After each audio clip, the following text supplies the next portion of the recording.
E eu quero chamar nessa manhã a sua atenção para algo específico a partir desse texto de Números 13. Porque Deus falou muito dessa bendita terra. A tal da terra prometida, a terra de Canaã. Deus fala a respeito dela com Abraão. Deus renova a promessa a Isaac. Deus renova a promessa a Jacó ou Israel, a todos eles dizendo, eu darei a vocês essa terra. E para esses, Deus não precisou falar muito da terra, porque eles já moravam na terra. Eles já sabiam exatamente o que era. Mas, depois que José vai para o Egito, uma grande fome se instala, Jacó desce com a sua linhagem para o Egito. Lá eles permanecem por causa da crise. No entanto, o tempo passa, lá eles se multiplicam, Deus tinha previsto isso tudo para Abraão, eles vão ficar 400 anos fora, eles vão ser escravizados, mas Deus diz, eu vou trazê-los de novo a essa terra. Deus tinha dito a Abraão, a razão pela qual eles precisam ficar tanto tempo fora é porque a medida da minha ira contra os cananeus não se encheu. Deus diz, eu não esgotei minha longanimidade. Eu ainda vou dar muito tempo para que eles se arrependam. Mas quando eles esgotarem todos os limites da minha longanimidade, da minha paciência, da minha oferta de arrependimento, Deus diz, então, eu vou julgá-los. E eu vou arrancar a terra deles, eu vou entregar a sua linhagem, ainda vou usar a sua linhagem como instrumento de juízo contra eles. Agora, esse povo, essas gerações que foram crescendo no Egito, não conheciam a terra de Canaã. Eles ouviam apenas Deus dizendo, é uma terra que mana leite e mel. É uma terra abençoada. É uma terra de alta produtividade. Então chega o momento em que depois de saírem do Egito, eles agora estão no limiar da terra. Moisés chama 12 espias, um representante de cada uma das 12 tribos. Ele diz, não pode ser gente qualquer. Ele diz, Deus quer que sejam verdadeiros representantes das tribos. Deus quer que sejam príncipes. Deus quer que sejam cabeças das tribos. Então, cada tribo elegeu um que pudesse representá-los nessa missão. Então, eles vão para uma missão de reconhecimento. Inicialmente, o que a gente vê aqui em Números 13, o texto que nós lemos, é que Deus mandou Moisés enviar os espias para que eles vissem como era a terra. A única coisa que Deus parece ter dado destaque pelo que eu olho, é dizer a Moisés, manda eles olharem como é a terra. Moisés depois começa a dar detalhes. Vê se a terra é boa ou se é ruim, se está fácil, se está difícil, como que são os inimigos. Mas apesar dele ter dado detalhes para que eles voltassem com um relatório que também fosse realista, o tempo todo ele diz, tenham bom ânimo. E ele ainda diz, tragam do fruto da terra. Ou seja, não venham apenas com o relato verbal. Mostre alguma coisa que empolgue o coração desse povo. A Bíblia diz que eles cortaram um cacho de uva, que precisou ser carregado por 2 homens numa verga, numa vara por cima dos ombros. Eu fico tentando imaginar aquelas uvas do tamanho de uma romã. E eles vêm com aquilo. Mas apesar de chegar e dizer, olha, realmente a terra é boa, o fruto está aqui, como quem diz, nós temos prova de que, de fato, a terra é boa, eles começam a dar muito mais atenção ao fato de que a terra tinha gigantes, cidades fortificadas, do que qualquer outra coisa. E a partir do momento que eles começam a dar atenção a isso, Caleb interrompe e diz, para. Ele interrompe os outros espias, diz, a terra é boa. O Senhor está conosco, nós vamos conquistá-la. Depois os outros interrompem e diz, não, a terra pode até ser boa, mas não é para o nosso bico, tem gigante. Nós éramos aos nossos olhos e aos deles como gafanhotos em uma crise, e até então talvez a maior crise desde que saíram do Egito se instala. O povo é contagiado pelo relatório dos 10 espias. Só Josué e Caleb, você vai ver melhor sobre Josué no capítulo 14, só os 2 sustentam, não, a terra é boa, a gente viu o que precisava, nós temos o suficiente para nos animarmos, para nos encorajarmos, para confiar em Deus, para seguir adiante. Mas os outros 10 desanimaram o coração de todo o povo. Eles sentam, eles choram, eles murmuram, eles começam a dizer, era melhor ter morrido no Egito ou mesmo no deserto, o que adianta a gente ter vindo para cá, vamos levantar acampamento, vamos embora. E Números 13 diz que eles infamaram a terra da qual o Senhor havia falado. A verdade é que toda essa crise surge de uma determinada surpresa. Qual é a surpresa? Todo mundo ouviu Deus falar que a terra era boa. Então, quando eles voltam dizendo que a terra é boa, isso é uma confirmação, mas não é novidade. Quando eles mostram o fruto, a turma imagina, é muito boa a terra. No entanto, de uma hora para outra, eles têm uma surpresa. Qual é a surpresa? Eram gigantes dos quais não haviam sido mencionados ou falados. E esse é o tema da minha mensagem nessa manhã. Gigantes dos quais não me falaram. Parece que o tempo todo Deus botou pilha no coração de todo mundo. Há uma terra esperando vocês, há uma herança para a qual eu vou levá-los. A terra é muito boa. No entanto, Deus não falou com clareza a respeito do que eles enfrentariam quando chegasse a hora e o momento de se apropriarem da terra. E é justamente esse silêncio que vira depois, essa surpresa com a qual eles têm que lidar, que talvez tenha sido o que a gente possa chamar aqui do ponto crítico. E quando eu olho para esse princípio, eu acredito que nós temos aqui algo especial e nós temos aqui algo muito importante. A pergunta é, por que Deus não falou dos gigantes antes? Por que Deus o tempo todo fala de uma terra que é boa, mas não foi claro a respeito do que eles teriam que enfrentar ali? Porque se esse é o ponto crítico, se foi essa surpresa, se aquilo que eles não esperavam, a pergunta então é, por que Deus não falou nada antes? E é em cima desse questionamento que eu quero construir aqui o nosso primeiro fundamento. Em primeiro lugar, nós precisamos reconhecer que Deus é honesto sobre as dificuldades. Em Gênesis 15, de 13 a 16, ele conversa com Abraão, mencionei esse texto aqui antes, dizendo, olha, sua descendência vai ser levada para uma terra estranha, eles vão viver o cativeiro de escravidão, isso vai durar 400 anos, mas depois eu vou ferir a terra onde eles estão, eu vou arrancá-los de lá, eu vou tirá-los com grandes riquezas e eu vou trazê-los para cá. Em primeiro lugar, nós olhamos um Deus que sempre está tratando as coisas de forma muito honesta e transparente. O próprio Jesus, quando falava da caminhada cristã, ele não estava o tempo todo só fazendo promessas das intervenções de Deus e nem só falando das coisas boas. Ele honestamente tratava dos assuntos, e a gente pode destacar alguns. Por exemplo, lá em Mateus, no capítulo 7, nos versículos 13 e 14, ele fala de uma porta estreita e de uma larga. Ele fala daquilo que espera as pessoas. Em Mateus, no capítulo 13, na parábola do semeador, ele diz que a semente, depois de plantada, enfrentaria determinadas dificuldades.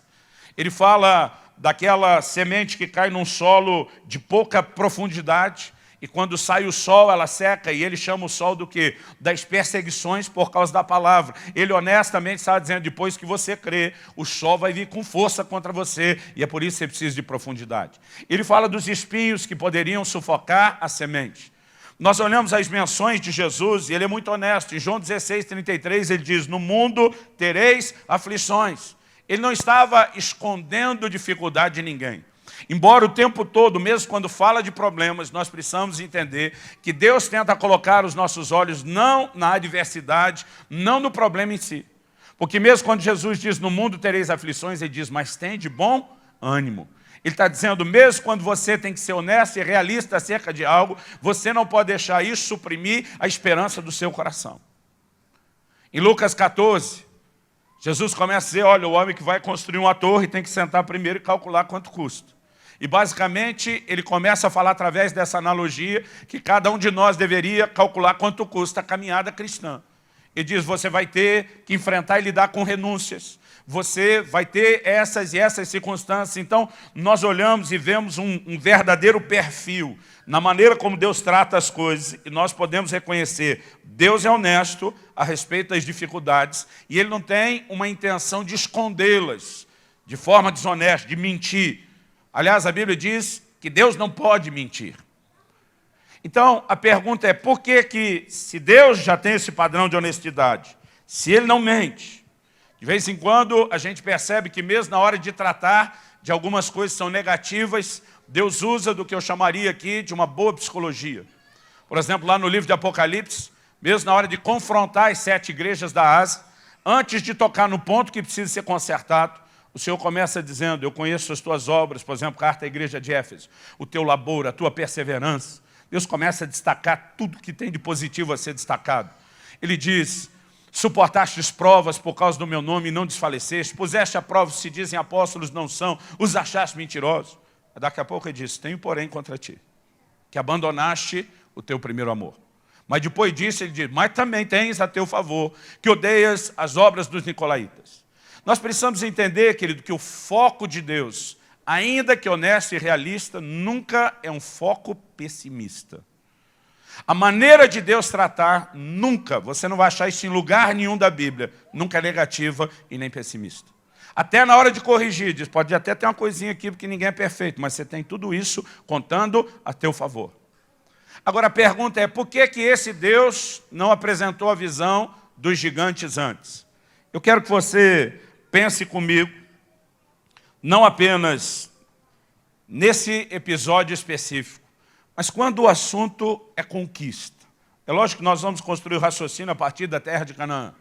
Mas quando o assunto é conquista, nós vemos que Deus externa para Moisés, o líder, o que nós poderíamos chamar de algumas preocupações. Abre comigo aí em Êxodo, no capítulo 13. Livro de Êxodo, capítulo 13.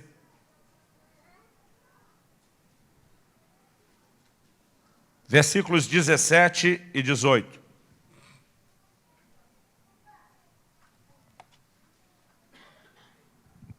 O texto diz assim, tendo Faraó deixado ir o povo, Deus não o levou pelo caminho da terra dos filisteus, posto que mais perto. Era um atalho. Pois disse, para que porventura o povo não se arrependa, vendo a guerra, e torne ao Egito.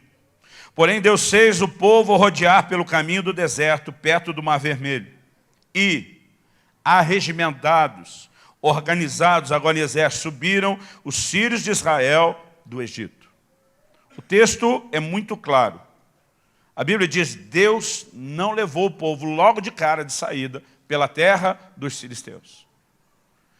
E a Bíblia mostra que Deus intencionalmente diz, eu não quero que eles saindo do Egito de cara vejam a guerra. Eles estão saindo de um contexto de escravidão, mas no entanto eles não conhecem a guerra. E Deus diz, eu não quero que eles se desanimem e desistam daquilo que eu tenho para eles e voltem ao Egito por não estarem prontos para encarar aquilo que os aguarda. Então Deus prefere dar uma volta maior, para quê? Para que haja a preparação do coração. Deus sabia que em algum momento os gigantes seriam descobertos. Deus sabia que em algum momento a guerra se tornaria conhecida. No entanto, ele diz, essa não é a primeira notícia que eu vou jogar na cara dessa turma, porque eles precisam estar preparados para isso. Na verdade, se você ir comigo para o Novo Testamento, porque eu quero tentar te mostrar que isso é um padrão, Evangelho de João, capítulo 16, versos 12 e 13. Jesus diz assim, tenho ainda muito que vos dizer, mas vós não o podeis suportar agora. Quando vier, porém, o Espírito da verdade, ele vos guiará a toda a verdade, porque não falará por si mesmo, mas dirá tudo o que tiver ouvido e vos anunciará as coisas que hão de vir. Jesus está dizendo, tem coisas que estão esperando vocês, que eu não vou falar agora não. Vocês não podem suportar. Sabe o que ele está dizendo? Eu não estou tentando manter segredo. Eu estou avisando vocês que tem segredo. Então a intenção não é esconder. Mas eu estou reconhecendo que não há em vocês maturidade suficiente para administrar algumas coisas. Então é melhor a gente deixar isso para depois. Quando vocês estiverem um pouquinho melhor trabalhados, um pouquinho melhor amadurecidos. Eu olho para a forma como Deus tratou desse assunto. E eu não sei se é o tipo de coisa que você já pensou, mas eu muitas vezes, lendo esse texto de Números 13 e 14, dizia, peraí Deus, se o pivô de toda a crise é essa surpresa dos gigantes, por que é que o Senhor não falou antes? E o que nós lemos em Êxodo é que o contato com a informação antes da hora geraria desânimo. Agora, já havia gente entre os líderes cujo coração estava sendo trabalhado. Você encontra um Caleb, você encontra um Josué, gente que está dizendo, a terra tem gigante, e daí? Isso não muda a promessa que Deus fez. Nós temos desafios diante de nós, e daí? A gente olha para trás e vê o tanto de milagre que Deus já fez, por que é que Ele não vai continuar fazendo milagre? Deus esperava que depois de todas aquelas demonstrações do seu poder, da sua disposição de cumprir promessa, de defender o seu povo, que a maneira deles lidarem com isso fosse diferente. Aliás, deixa eu te dizer, a expectativa de Deus, de que eu e você possamos aprender a andar em fé e nos mover da forma correta, ela é alta. Porque aquilo que Ele quer fazer na minha e na sua vida, querido, não vai se cumprir na medida que Ele quer, a menos que a gente corresponda com Ele em fé. Desde a velha aliança, isso foi declarado, já lá no livro de Abacuque, foi repetido em Romanos, aos Gálatas, aos Hebreus, que o justo viverá da sua fé. Tudo que eu e você vamos experimentar da parte de Deus depende da fé que nós manifestamos para com Ele. E o que é a fé? Hebreus 11:1 define a fé como a convicção das coisas que não se veem. Ou seja, nós precisamos entender que a caminhada por fé, ela independe daquilo que os olhos naturais enxergam e contemplam. Em 2 Coríntios 5:7, Paulo diz, visto que andamos por fé e não por vista. Ou seja, Deus quer que eu e você possamos aprender a enxergar aquilo que só a fé enxerga. O livro de Hebreus diz que Moisés ficou firme como quem vê o invisível. A fé tem a sua própria visão, a fé tem os seus próprios olhos, a fé tem a capacidade de enxergar o que talvez outros não enxergam. E nós precisamos entender, querido, que uma vida de fé envolve ajustar focos.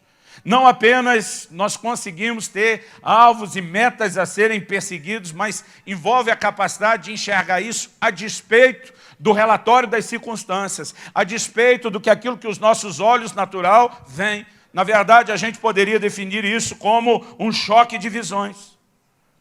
Agora, qual era o foco de Josué e Caleb? Quando você lê lá Números capítulo 14, eu queria até que você lesse comigo, Números 14, eu quero que você leia comigo agora do versículo 6 ao 9.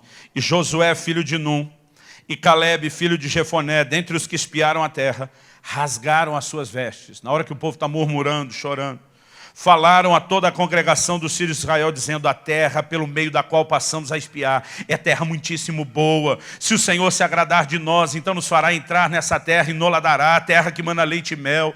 Tão somente não sejais rebeldes contra o Senhor, não temais o povo dessa terra, porquanto como pão os podemos devorar. Retirou-se deles o seu amparo, o Senhor é conosco, não os temais. Eles estão dizendo, a terra tem gigante, e daí? Ausentou-se deles da sua segurança. Acabou para eles a hora que Deus fez uma promessa a nosso respeito, a hora que Deus se posicionou do nosso lado. Ele diz, não importa se tem dificuldade, a terra é boa. De gente, o que Deus prometeu era uma terra boa. Não era uma terra fácil, a terra é boa. O que aparentemente pode ser difícil aos olhos naturais, nós vamos vencer pela mão de Deus, pelo favor do Senhor conosco. Agora, depois de todo esse discurso, quando você espera que a igreja levante e glorifique de pé, o que eles fizeram? Versículo 10 diz assim, apesar disso, toda a congregação disse que os apedrejassem. Tipo, vocês estão malucos. Agora, irmão, esses dois que agiram dessa forma foram os únicos de uma geração inteira que entraram depois na terra prometida. Sabe por quê? Deus está dizendo o que eu tenho para vocês. Não vai se estabelecer na vida de vocês automaticamente, nem unilateralmente, só porque eu disse que queria isso para vocês. Se vocês não tiverem a postura de acreditar, de confiar, de lutar por isso e cooperar comigo para que a promessa se materialize, vocês vão perder. Irmão, talvez você já tenha entrado e saído de muito ano, onde coisas que Deus colocou à sua disposição foram comprometidas. A turma está fazendo prognósticos terríveis sobre quanto tempo deve levar para que a economia se ajuste. Irmão, se eu vou melhorar só porque as coisas naturais melhoraram, eu posso ser um ímpio qualquer, não preciso ser um crente. Se eu for esperar que as coisas se ajustem só naturalmente, eu estou nivelado a qualquer pessoa que não conhece, não teme, não obedece a Deus. Eu preciso acreditar que há um Deus que faz diferença na minha vida, mas faz diferença quando eu me posiciono da forma correta. Eu tenho visto gente que vem choramingar desses tais dos gigantes. Ô pastor, me botaram a maior pilha para liderar a célula, mas não disseram o pepino que eu ia encontrar.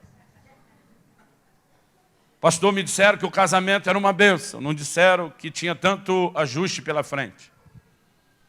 É gente que em cada área da sua vida, quando vem abrir o coração, é quase como se ele dissesse, estou lidando com gigantes dos quais não me falaram. Em alguns casos eu digo, olha, eu não sei, no seu caso, quem fez o quê e por quê. Mas a razão pela qual muitas vezes não se dá tanta ênfase aos gigantes é porque eles não merecem tanta atenção. O que tem que nos nortear é a terra, é a herança, é o que vale a pena. O que precisa ser devidamente colocado na balança. E quando o apóstolo Paulo diz que está acima de toda comparação, nós precisamos entender isso. Há algo que merece mais atenção, então é aquilo que é devido. Eu repito, quem entra no casamento só para viver o realismo dos problemas, está entrando para amargar uma vida que não é aquilo que Deus planejou. Quem sabe que, à medida que os gigantes surgem para ser derrubados, e que Deus estará do nosso lado e nos dará graça, e está focado no que vem depois, ele tem uma outra conduta e ele tem um outro foco. Eu quero te encorajar a colocar os seus olhos no lugar certo. Eu quero te encorajar a olhar na direção certa. Até porque eu e você precisamos concordar com Deus. Amós 3:3 diz, como andarão dois juntos se não estiverem de acordo? Para eu andar com Deus, eu tenho que estar de acordo com Deus. Deus está dizendo, a terra é boa e eu vou dar para você. Não, a terra é ruim, o Senhor não vai me dar, não. A gente não vai conseguir. O que Josué e Caleb fizeram, querido, quando a Bíblia fala da fé e confiança deles, foi concordar com Deus. Mas Deus disse que está conosco. Deus disse que vai nos entregar a terra. E daí que tem gigante? Nós precisamos entender o que é ser dirigido e orientado por promessa. A palavra de Deus fala da fé de Abraão e diz que nós temos que seguir as suas pisadas. Eu gosto dessa expressão, seguir as pisadas. A Bíblia está falando que é como se Abraão, andando pela terra ou pela areia, deixasse pegadas. E a gente tem que sair colocando o pé na pegada, ou seja, imitando a maneira como ele andou. Andando da mesma forma. Em Romanos, no capítulo 4, versículo 17, a Bíblia falando de Abraão, diz assim, como está escrito, por pai de muitas nações te constituí, perante aquele no qual creu, o Deus que vivifica os mortos e chama à existência as coisas que não existem. A Bíblia diz, Abraão esperando contra a esperança, creu para vir a ser pai de muitas nações, segundo lhe fora dito, assim será a sua descendência. E sem enfraquecer na fé, embora levasse em conta o seu próprio corpo amortecido, tem uma dose de realismo aqui, sendo já de 100 anos e a idade avançada de Sara, não duvidou por incredulidade da promessa de Deus, mas pela fé se fortaleceu, dando glória a Deus, estando plenamente convicto de que Ele era poderoso para cumprir o que prometera. O que a Bíblia está dizendo? Ele levou em conta o corpo amortecido, sim. A situação de Sara, sim. Tem realismo aí? Sim, só não tem demais. Ele diz, mas não enfraqueceu na incredulidade. Porque ao mesmo tempo ele olha e diz, isso aqui já era. Ele diz, mas eu tenho uma palavra de Deus. O Deus que não mente, o Deus que é sério, o Deus que diz, agindo eu, quem me impedirá, o Deus de quem se diz, não haverá impossíveis para Ele em todas as suas promessas. Ele diz, quer saber, em vez de eu ficar olhando a minha situação, porque, querido, colocar os olhos no lugar errado desanima. E a gente tem muito crente desanimado. Por quê? Porque está olhando na direção errada. E se você ficar olhando para os gigantes, se você ficar olhando para o problema, você desanima. O pessoal do presbitério aqui sabe de algo que eu repito demais nas nossas reuniões. Dependendo do que a gente começa a discutir, eu digo, eu não quero discutir problema. Eu quero falar de solução. O problema precisa ser reconhecido, porque senão a gente não oferece solução. Mas se falar demais do problema, irmão, a gente perde completamente o rumo e o caminho. Ah, mas não tem dinheiro. Vamos achar o jeito de encontrar dinheiro. Ou de se posicionar em Deus até que Ele venha. Ah, não tem pessoas. Vamos encontrar a forma de mobilizar pessoas. Porque quem só olha para problema, que não vai a lugar nenhum. Nem no natural e nem no espiritual. Nós vamos viver uma vida de conquistas e de vitória sobre o desânimo, se nós estamos focados só no lugar errado. Então, se nem Deus decidiu falar tanto dos gigantes, muda um pouco o tom da sua conversa. E passa a falar menos também dos gigantes. Enquanto os 10 espias que levaram a nação inteira para o buraco, para fora da promessa de Deus, só valorizaram isso. Os únicos 2 que entraram, está dizendo, e daí, gente? Esquece o gigante. O que nós temos é uma terra boa, o que nós temos é Deus do nosso lado. Quem está entendendo, diga amém. Eu tenho vivido uma vida de realizações, tanto ministeriais, familiares, pessoais. E quando eu olho para trás, eu estou sempre fazendo balanço. Eu não acredito que a forma de se chegar no lugar dessas realizações é simplesmente dizer, vamos suar a camisa e dar o nosso melhor. Isso faz parte, com certeza. Mas achar que nós vamos viver a plenitude do que Deus tem, baseado no esforço, não é só presunção, é estupidez. Há aquele algo mais que só Deus pode fazer na nossa vida. A Bíblia diz, se o Senhor não edificar a casa, em vão trabalham os que edificam. Se o Senhor não guardar a cidade, em vão vigia a sentinela. Inútil vos será levantar cedo, repousar tarde, comer o pão de dores, porque aos seus amados Deus dá até enquanto dorme. Nós precisamos viver mais do sobrenatural e da intervenção de Deus. Mas isso não vai acontecer só porque Deus te ama. Isso não vai acontecer só porque Deus te prometeu. Ao mesmo tempo que ele diz para Abraão, eu te dou a terra por promessa, ele diz, onde pisar a planta do seu pé é seu. Deus está dizendo, vai percorrer esse negócio, vai se apropriar do que eu estou falando para você. Paulo escreve a Timóteo e diz, de acordo com as profecias ditas a teu respeito, combate o bom combate. Está dizendo, mesmo que Deus profetizou o que vai fazer, existe a sua parte. E a nossa parte não é só lutar no natural, mas é ter um posicionamento de fé e de confiança. Nós não podemos trabalhar só com limitações. Nós precisamos enxergar um horizonte de intervenção de Deus. E quando a gente contempla isso e provoca a fé, eu diria que a fé, irmão, é como um músculo do corpo, ela tem que ser exercitada.